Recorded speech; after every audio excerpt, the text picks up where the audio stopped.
Thanks, Cyril. If you believe we can all improve with learning and hard work, then you have what's called a growth mindset. If you don't, then you probably think we're born with certain abilities and not with others, and that's called a fixed mindset.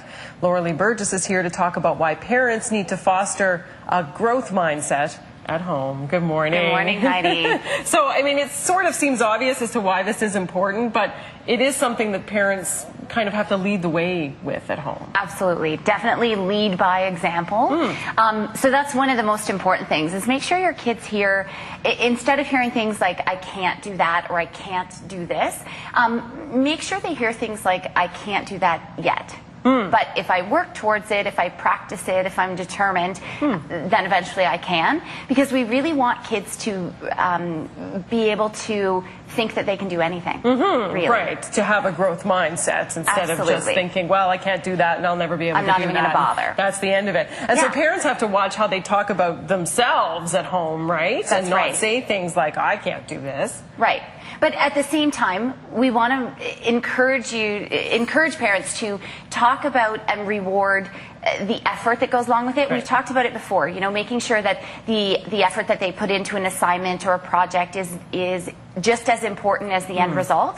But really keeping that in mind when you're, you know, instead of saying, oh, you're smart, you're so bright, you're really intelligent, those are things that they just are born with, right? We want to reward things like great work. I love how hard you tried. I know that was difficult, but you kept going. So really encouraging them to make the effort and persevere even when things are tricky. And talk more about the learning process then, it seems, as opposed to just the innate ability that may or may not be there. That's right. So what about when it comes to, you know, encouraging kids to take on challenges? You know, how do you do that, and why would it be important to do that? Right. So things like reading, for example.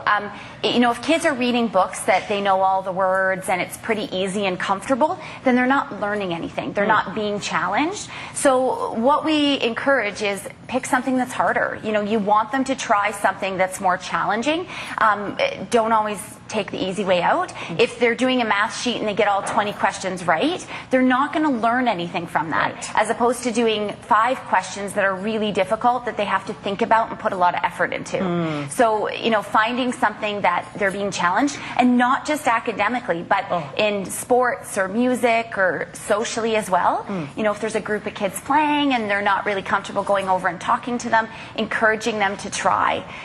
You know, play with some new kids, or if they can't get the ball in the net, you know, practicing, because that's what's going to help get better. Exactly. So it doesn't have to just be when it comes to school books. It can be in life too. And this is an important life lesson that really carries on. It is, absolutely. And it's something that really affects kids, but also adults too. So if you believe that, you know, with hard work and perseverance that you can do anything you put your mind to, whether you're a child or an adult, it's going to make a significant difference in your life and how you approach different situations. So here we have all learned something today about growth mindset. Yes, making mistakes is a great thing. We say it all the time. That's how we learn, right? So encourage that, and don't focus just on the right answer or the good grade.